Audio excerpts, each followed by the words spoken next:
올려서 주 예수 내 맘에, 주 예수 내 맘에 들어와 계신 후 변하여 새 사람 되고, 내가 늘 바라던 참빛을 찾은 너, 주 예수 내 맘에, 주 예수 내 맘에, 주 예수 내 맘에 들어와 계신 후 망령된 행실을 끊고, 머리털보다도 더 많던 내 죄가 눈보다 더 희어졌네. 주 예수 내 맘에 오시, 주 예수 내 맘에 오시, 물밀듯 내 맘에 기쁨이 넘치는 주 예수 내 맘에 오시. 내 맘의 소망을, 내 맘의 소망을 든든히 가지는 주 예수 내 맘에 오시. 의심의 구름이 사라져버림도 주 예수 내 맘에 오시. 사망의 음침한 골짜기 가다가 밝은 빛 호련히 비쳐, 저 멀리 하늘문 환하게 보임도 주 예수 내 맘에 오시.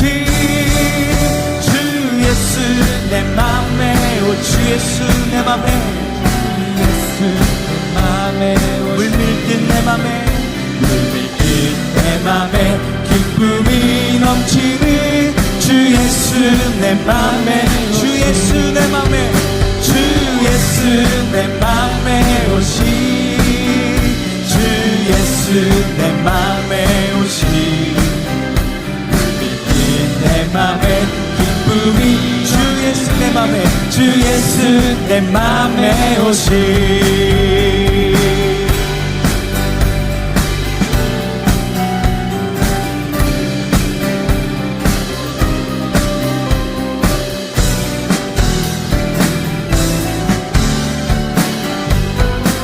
내가 저 천성에 올라가, 내가 저 천성에 올라가 살기는 주 예수 내 맘에 오시. 천성에 올라가 주님을 뵈리니 그 기쁨 비길 데 없네. 주 예수 내 맘에 오시. 주 예수 내 맘에 오시. 내 맘에 기쁨이 넘치는 주 예수 내 맘에, 주 예수 내 맘에, 주 예수 내 맘에 오시. 주 예수 내 맘에 오시. 물밀듯 내 맘에 기쁨이 넘치는 주 예수 내 맘에, 우리 한 번 더 주 예수 내 맘에, 주 예수 내 맘에 오시. 주 예수 내 맘에 오시. 물밀듯 내 맘에 기쁨이 넘치는 주, 우리 마지막으로 주 예수 내 맘에, 주 예수 내 맘에 오시. 주 예수 내 맘에 오시. 물밀듯 내 맘에 기쁨이 넘치는 주 예수 내 맘에 오시.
날이 많이 쌀쌀해졌습니다. 이제 좀 11월다운 날씨가 아닌가라고 하는 생각이 들었습니다.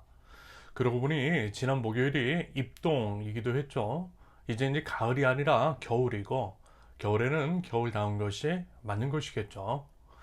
그러면서 이제 지난 9년간 중국 상하이에 거주하면서 이런 게 참 아쉽고 그래서 이제 더욱 우리나라가 그리웠습니다.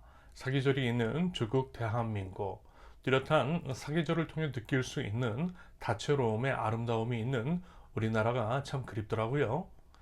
그런데 요즘 분명한 이제 기후 위기 상황 가운데에 우리나라의 기후가 상하이처럼 되는 것은 아닐까라고 하는 우려마저 있습니다. 전문가의 의견을 들어보니 온난화로 인해서 겨울에 생각보다 춥지 않을 수 있다라고 합니다. 춥지 않은 것이 한편으로는 다행이다 싶은 것도 있어요. 어렵게 사는 우리 이웃들, 그리고 이제 연로하신 어르신들에게는 덜 추운 것이 나을 것입니다. 난방비 문제도 있고요. 건강 문제도 있기 때문입니다.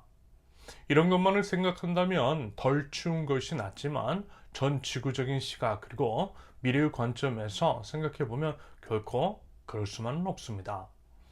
물론 저도 이제 이미 반백년을 그 정도로 이제 살았고요. 전문가들이 이야기하는 것들을 들어보면 앞으로 이제 몇십 년은 더 남았다라고 하니 저와 이제 저보다 연배가 있으신 분들에게는 어쩌면 많이 상관이 없는 일일 수도 있겠습니다.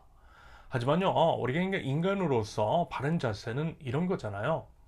우리 후대가 더 잘 살 수 있도록 배려해주고 깨끗한 자연 유산을 남겨주는 것, 더 나은 미래를 꿈꿀 수 있는 여건을 마련해주는 것, 그것이 이제 인간으로서의 마땅한 본분이자 앞서 산 세대로서의 당연한 책임일 것입니다.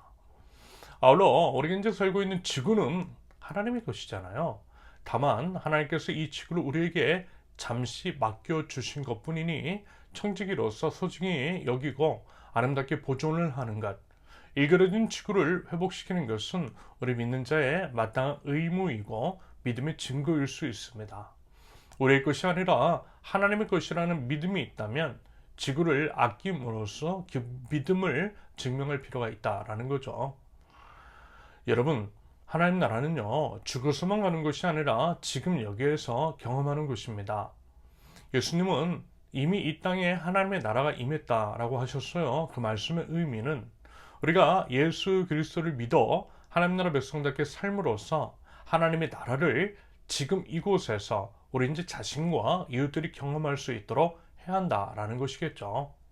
그런다고 할 때 자연 생태계가 일그러지고 일그러진 자연의 역습으로 인해 이웃의 삶이 일그러지는 것을 보고만 있었어야 되겠느냐라는 것입니다. 그래도 나는 아직 괜찮다고, 나는 아직 피해를 입지 않았으니 괜찮다고, 내가 살아있는 동안에는 끔찍한 일이 벌어지지 않을 것이니 괜찮다고, 그렇게 나와는 상관은 없으니 방관하는 듯한 태도는 결코 믿는 자의 자세는 아닐 것입니다. 여러분, 하나님 나라 백성은요, 시대를 분별해야 합니다. 시대를 분별한다라고 하는 것은 기온과 계절의 변화, 그것은 이제 과거와 현재의 차이 등을 통해 지구가 어떻게 변화하고 있으며 그것이 이제 과연 어떤 이유 때문인지를 분별하고 그에 대한 구체적인 대책을 마련하고 또 실천하는 것이 필요합니다. 지구는 분명 변화하고 있고요. 그 변화라고 하는 것이 위험해 보여요. 그 위험은 분명 우리 인간의 탐욕에서 비롯된 것임을 우리는 모두 다 알고 있습니다. 더 많이 갖고 또 더 많은 것들을 누리기 위해서 자연 생태계를 파괴한 욕심이 자연 생태계를 일그러뜨렸습니다. 탐욕은 분명한 죄이고 죄에 대한 회개가 필요합니다. 예수 그리스도의 십자가 아래에서의 철저한 회개, 회개는 구체적인 삶의 변화로 이어져야죠. 이런 맥락에서 작고 소소한 실천부터 우리 한번 해보자라는 것입니다. 이것이 과연 의미가 있을까? 이런다고 해서 과연 뭐가 달라졌을까? 라고 하는 회의감이 들 수도 있지만 그래도 한번 해보는 거예요. 매번은 아니어도요. 한 번씩 그리고 조금씩 해보는 것입니다. 한 사람 한 사람씩 해보는 거예요. 저는 이것이 기후위기 시대에 우리 하나님 나라 백성들이 수행해야 할 믿음의 과제라고 생각합니다. 믿음을 증명하는 삶의 모습일 수 있다고 봐요. 부디 우리가 이제 진정 믿는 자라면 이와 관련된 것들을 의지적으로 염두에 두시면서요, 우리 이웃을 사랑하는 모습을 하나님께 보여드리고 우리 이웃을 사랑함으로써 하나님에 대한 우리의 사랑 또한 증명해 보일 수 있기를 바랍니다. 오늘 본문은요, 두 가지로 나누어 살펴볼 수 있겠어요. 첫 번째는 다른 교리를 따르는 사람들, 두 번째는 돈에 대한 바른 태도에 관한 것입니다. 첫째, 다른 교리를 따르는 사람들, 3절부터 5절까지. 사도 바울은 3절에서 다른 교리를 가르치되 예수님의 건전한 말씀과 경건에 부합되는 교훈을 따르지 않는 자에 대해서 이야기합니다. 여기서 일단 다른 교리라고 하면 이런 것이겠죠. 하나님 나라 복음이 아닌 것들, 대표적으로 행위 구원론 같은 것들이 있을 수 있겠습니다. 뭔가를 해야만 구원을 얻을 수 있다라고 하는, 구원받기 위한 조건으로서의 행위를 이야기하는 거짓 가르침. 하지만 아니죠. 우리 구원은요, 하나님의 은혜로 말미암아 하나님의 아들이시자 우리 죄를 위해 십자가 위에서 죽으시고 사흘 만에 부활하신 예수님을 믿는 믿음으로 말미암는 것입니다. 하나님의 은혜 아래 믿음으로 얻는 구원인 거죠. 그리고 그 믿음이라고 하는 것은 행동으로 하나님의 말씀을 지켜 행함으로써 증명이 됩니다. 여기서 이제 주의할 것은 행동으로, 삶으로 증명되지 않는 믿음은 가짜라는 것입니다. 아울러 예수님을 믿기 때문에 하나님의 말씀을 지켜 행하는 것이지 행함을 통해 구원이 비롯되는 것은 아니라는 것. 여러분, 순서가 중요합니다. 은혜가 먼저고요, 행위는 다음인 거죠. 아울러 은혜를 진정으로 아는 자는 반드시 행위로 그 믿음을 증명해야만 한다라는 것입니다. 그런데요, 한국교회에서는 약간 뭐랄까, 믿음을 오해 혹은 오용하는 것들이 있는 것 같아 보여요.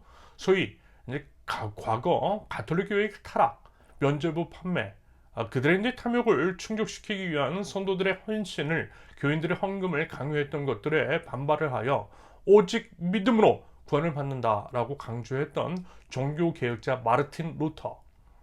한국교회는 분명 종교개혁자 마르틴 루터의 이신칭의의 주장을 오용하는 것이 있어 보여요. 사실 이제 마르틴 루터가 믿음을 강조한 것은요, 가톨릭 교회의 타락에 대한 반발로서 믿음을 강조한 것이었을 뿐입니다. 역사적 맥락에서 그 사건을 해석할 줄 알아야 한다라는 거죠. 그래서 오히려 방금 말씀을 드렸던 것처럼, 그리고 야고보서에서도 행함이 없는 믿음은 죽은 믿음이라고 분명하게 말씀하고 있음에도 불구하고 한국교회 안에서 행함 없는 믿음만을 강조한 면이 분명 있더라는 것입니다. 이런 이유로 어쩌면 한국교회 교인들이 특히 행함이 없는 것일 수 있겠어요. 행함이 없으니 개인의 삶의 변화도 없고, 개인의 삶의 변화가 없으니 한국 사회의 변화도 없는 것일 수 있겠습니다.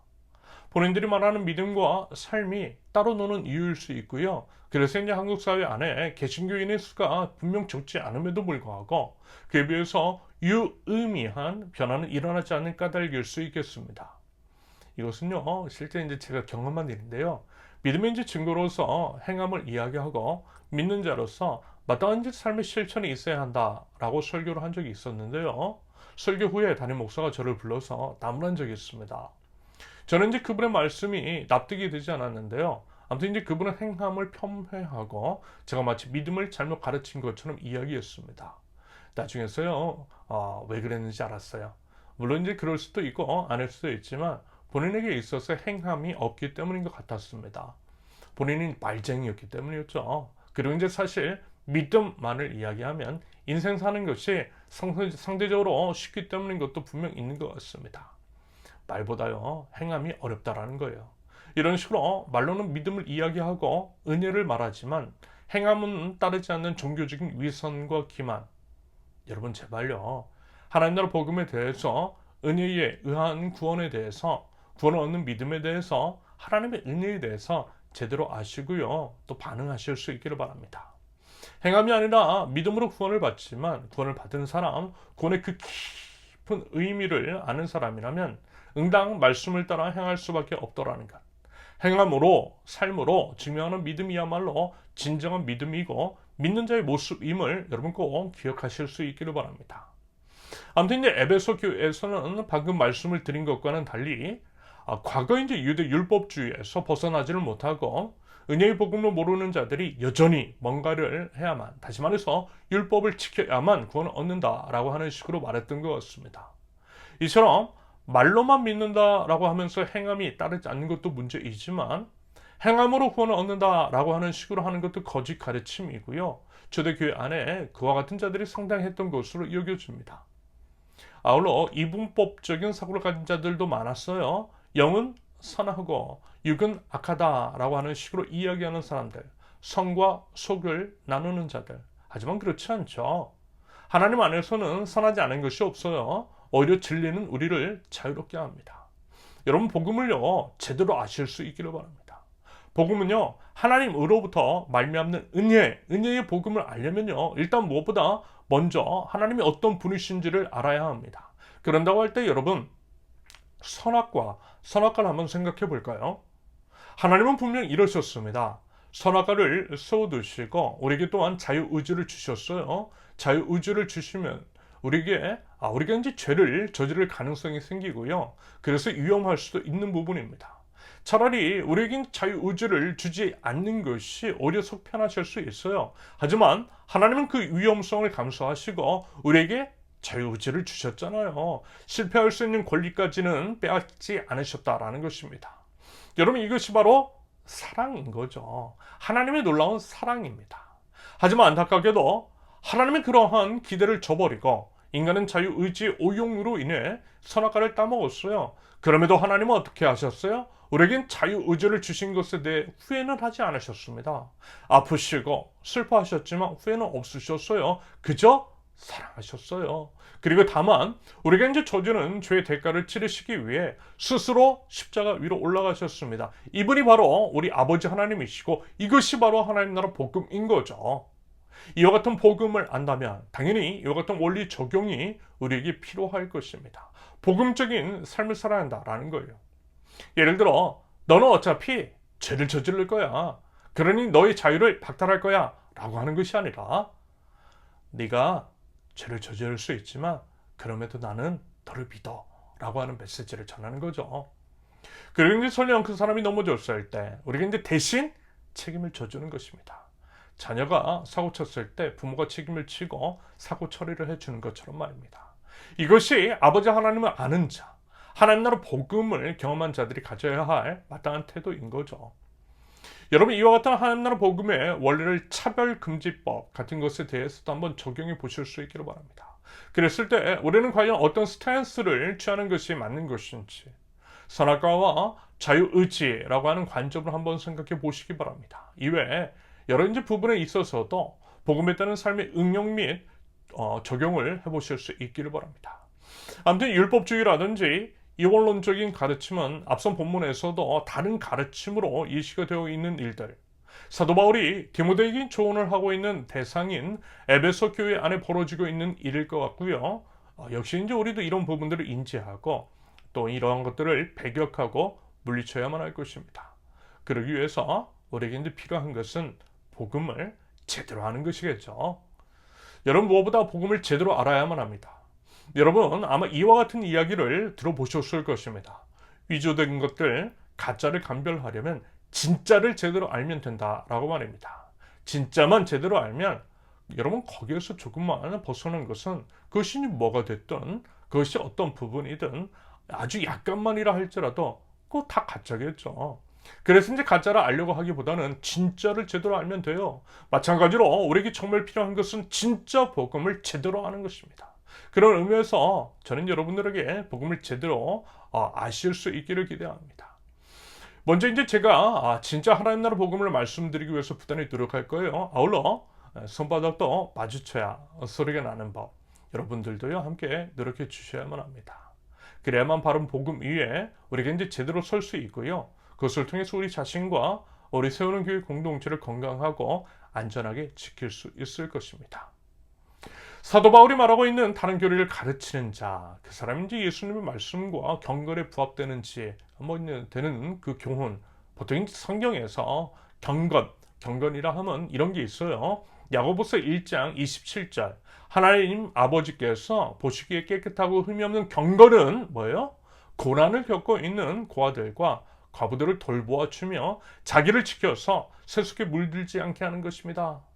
고난과 슬픔에 빠진 이웃들, 약자들을 돌봐주는 것, 세속주의, 돈을 사랑하는 배금주의라고 나든지 상향주의적인 가치관 같은 것들, 약육강식의 논리, 성공치상주의 같은 것들을 따르지 않는 것들, 이것을 경건이라고 이야기합니다.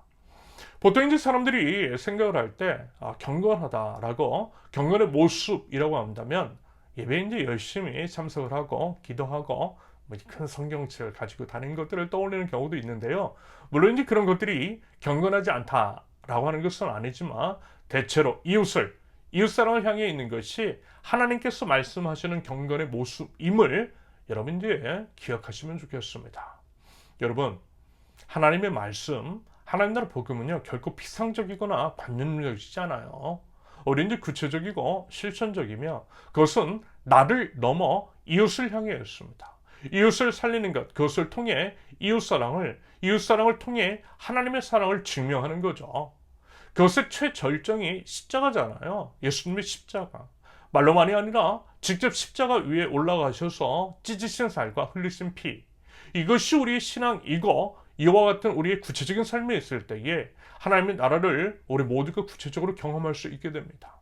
예수님의 십자가의 삶이 우리가 따라야 할 경건의 삶임을 여러분 기억하실 수 있기를 바랍니다. 다른 교리를 가르치는 사람들은 당연히 하나님의 말씀도 잘 모르고 그에 따른 실천적인 삶도 없을 것입니다. 대신 어때요? 4절과 5절의 기록처럼 잘 알지도 못하면서 싸움이 난대요. 논쟁이나 말다툼을 하죠. 그와 같은 자를 사도 바울은 병든 사람이라고 진단합니다. 아울러 이와 같은 것들로 인해 시기, 분쟁, 비방, 의심 같은 것들이 생기는 것이고요. 그로 인한 교회의 분열이 일어나요. 아마 이제 많이들 경험해 보셨을 것입니다. 복음을 모르면서 이상한 논리로 교회를 어지럽히는 자들. 에베소 교회에도 교회 여러 초대 교회에도 지금 여러 교회에도 이와 같은 일들이 적지 않을 것입니다.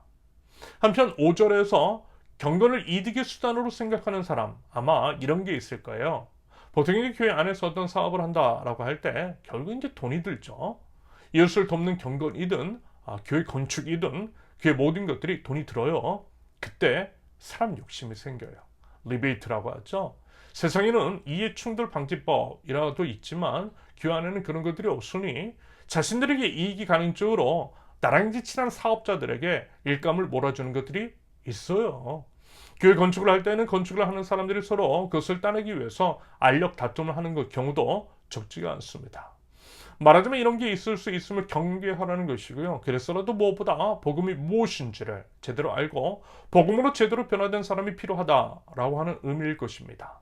복음을 알고 복음에 따른 선택을 한다면 당연히 자신의 이제 욕심이 아니라 공동체의 이익을 위한 선택을 하겠죠. 십자가를 따르는 삶은 자신을 희생하는 것이니 분쟁이 일어날 리도 사실 없지 않겠습니까?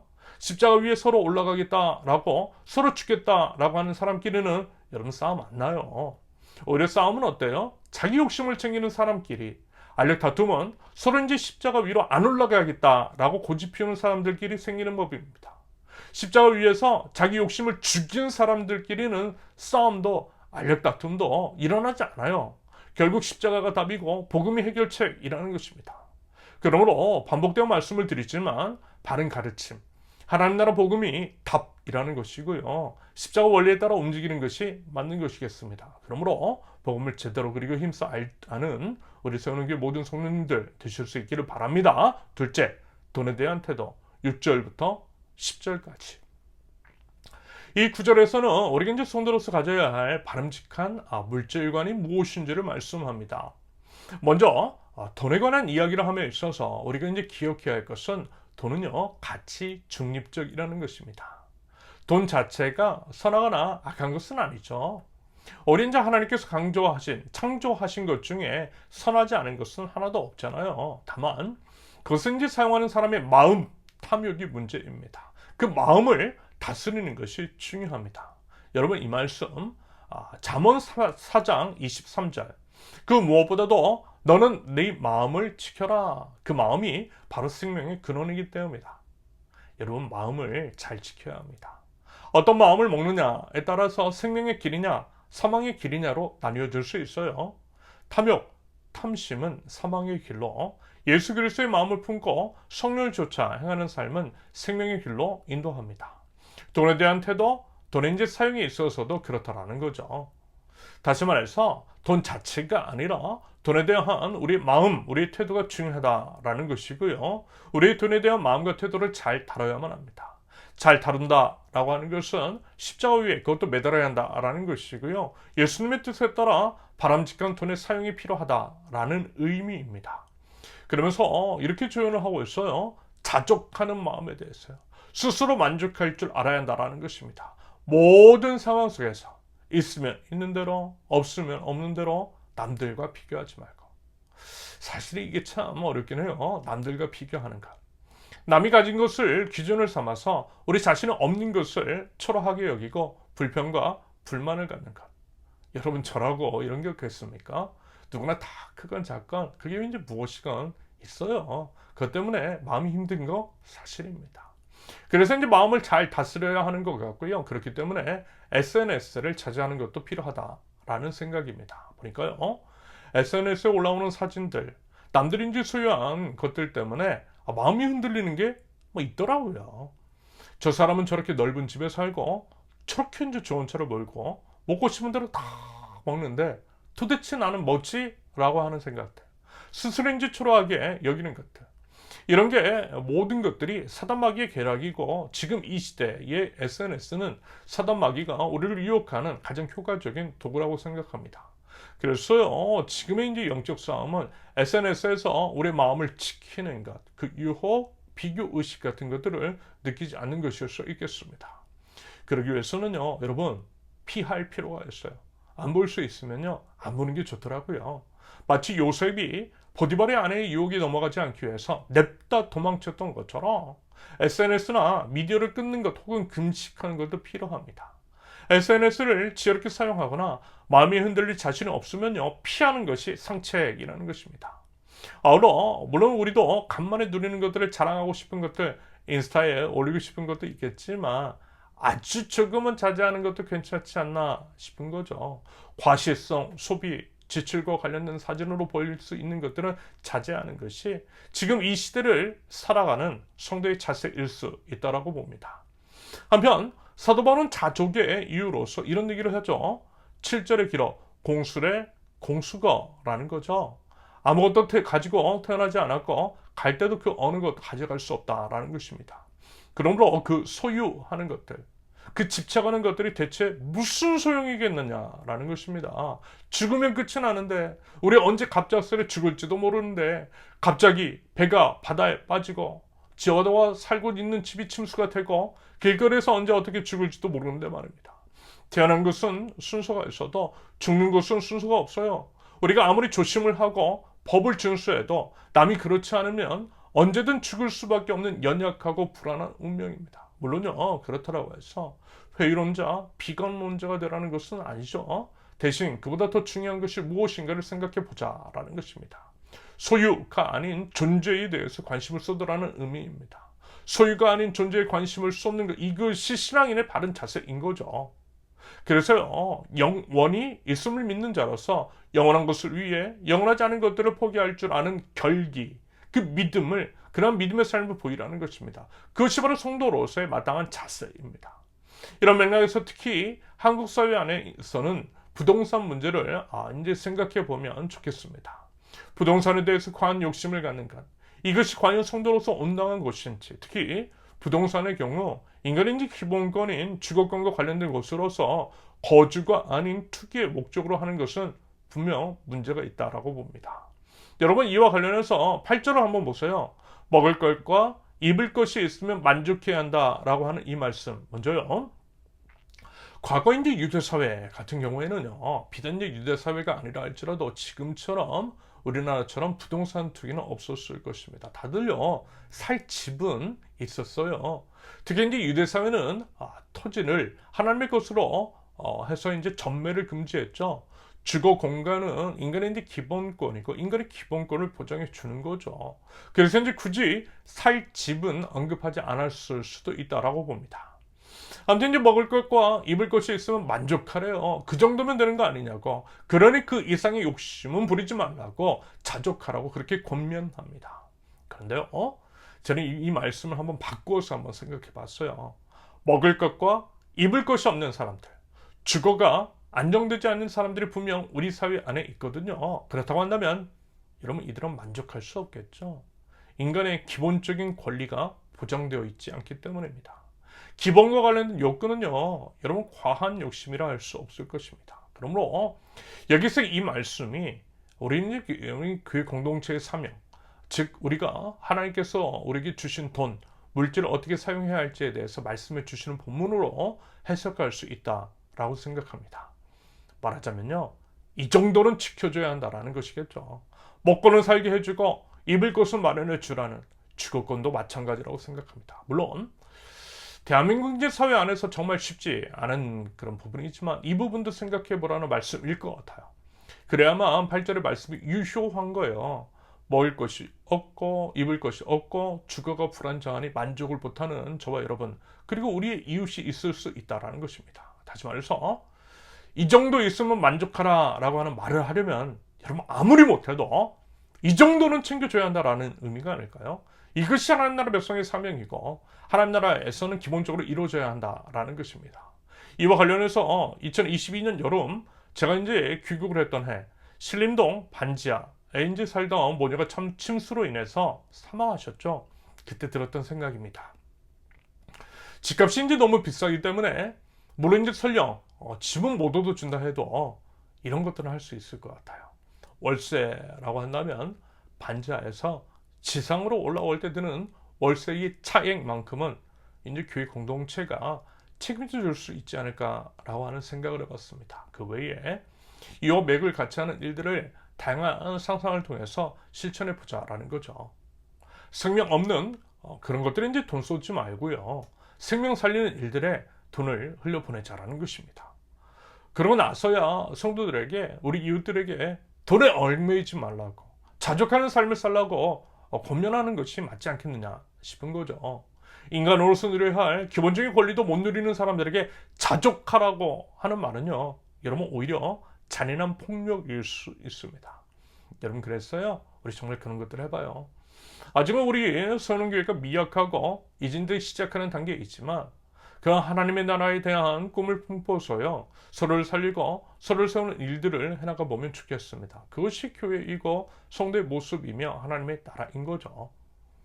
이어서 이제 9절과 10절은 이 말씀이 무슨 부자가 되지 말라 혹은 부자가 악이라는 얘기는 아니라는 것을 여러분 아실 것입니다. 9절에서는 부자가 되기를 원하는 사람이라고, 10절에서는 돈을 사랑하는 것이라고 분명하게 명시합니다. 부자 또는 돈이 문제가 아니라 원함과 사랑함이 문제라는 거죠. 앞서 말씀을 드린 것처럼 마음과 태도에 대한 말씀인 거고요. 생명의 근원이 되는 마음을 잘 지키라는 권면입니다. 다시 말해서 우리 마음의 중심이 부자가 되는 것, 혹은 돈이 목적이나 목표, 존재 이유일 수는 없다라는 거죠.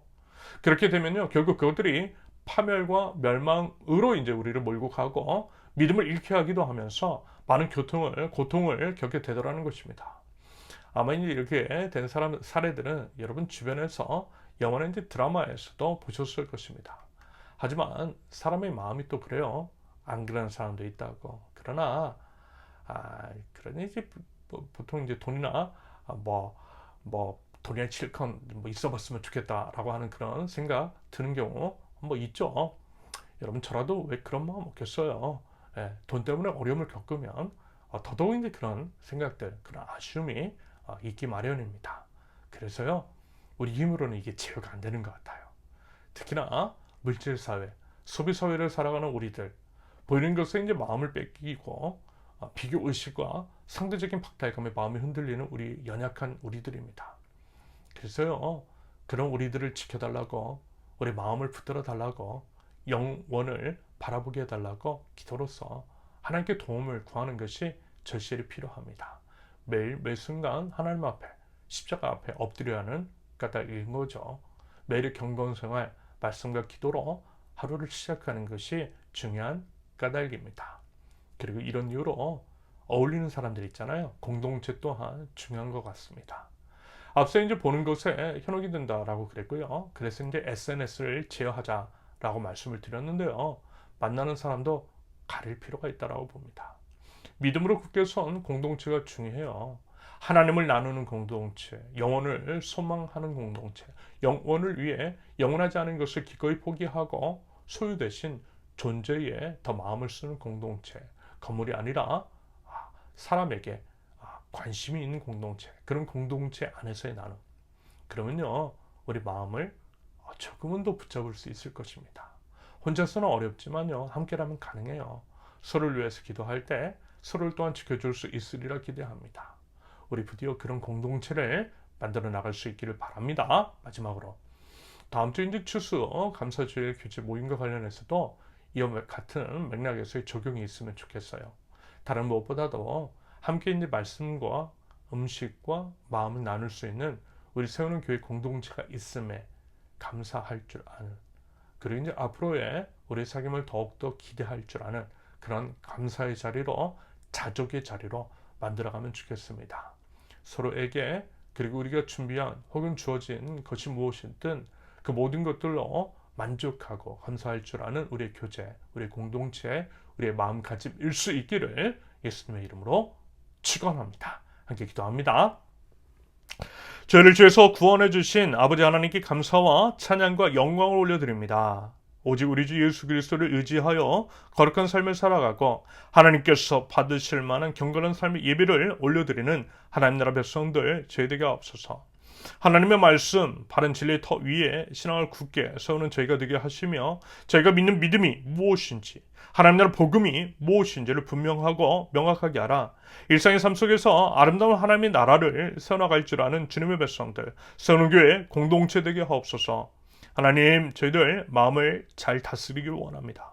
탐심을 십자가 위에 못 박고 자족하는 마음, 이미 주신 것들에 감사하는 마음을 하나님 허락하여 주시옵소서. 영원을 위해 영원하지 않은 것들을 포기할 줄 아는 믿음과 용기를 허락하여 주시옵소서. 눈을 잘 다스리길 원합니다. 보는 것, 보이는 것을 절제하고 피할 줄 알게 하시며 영원을 소망하게 하옵소서. 하나님 나라 복음에 관한 나눔이 있는 세우는 교회 공동체가 되게 하옵소서. 우리 예수님께서 자기의 몸을 버리시어 생명을 살리셨듯이 이웃을 저희 자신과 같이 사랑하게 하시며, 제가 누리고 있는 좋은 것들을 우리 이웃도 누릴 수 있도록 제도적인 개선과 시스템을 확립해 나가는 구체적인 삶의 실천이 저희들에게 있게 하옵소서. 하나님, 날이 많이 추워졌습니다. 추운 날씨 가운데에 밖에서 일을 하는 우리 식구들과 이웃들의 건강과 안전을 지켜 주시옵소서. 기후위기의 심각성을 인식하며 제가 마땅히 해야 할 일들을 아주 작은 것이라 할지라도 그런 실천들을 지속해 나갈 줄 아는 저희들에게 없어서, 미 대선 이후 급변하는 국제 정세 가운데 하나님 무엇보다 이 땅의 평화와 안정을 허락하시고 저희 믿는 자들이 마땅히 해야 할 바를 알게 하시며, 무엇보다 소외되고 고통받는 이웃들의 삶을 더욱더 돌아보고 지켜낼 줄 아는 하나님 나라 백성들 저희 될 수 있도록 우리 하나님 인도하여 주시옵소서. 하나님, 다음 주일 추수 감사주일을 감사와 기대로 준비합니다. 지난 한 해 동안 베풀어 주신 그 은혜를 기억하고 감사하는 한 주가 되게 하옵소서. 하나님께서 함께 하시기에, 하나님 안에서 함께 하기에 더욱더 감사하고 기뻐할 줄 알게 하시며, 그 감사와 기쁨을 이웃들에게 전하여주는 축복의 통로 하나님 나라 백성 세우는 교회 될 수 있도록 우리 하나님 인도하여 주시옵소서. 하나님의 사랑과 평화가 저희 가운데에, 조국 대한민국 가운데에, 온 열방 가운데 가득할 수 있도록 주님 은혜를 더하여 주시옵소서. 이제는 우리 주 예수 그리스도의 은혜와 아버지 하나님의 극진하신 사랑과 성령님의 교통하심이 영원을 바라보며 이미 주신 것들에 감사하고 자족할 줄 아는 하나님 나라 백성들, 우리 세우는 교회 모든 권속들 위에 이제부터 영원토록 함께 하시기를 간절히 축원합니다. 아멘. 감사합니다. 모든 예배를 마쳤습니다. 이번 한 주도 하나님 안에서 감사하고 자족할 줄 아는 그런 한 주가 되실 수 있기를 바랍니다. 감사합니다. 사랑합니다. 축복합니다.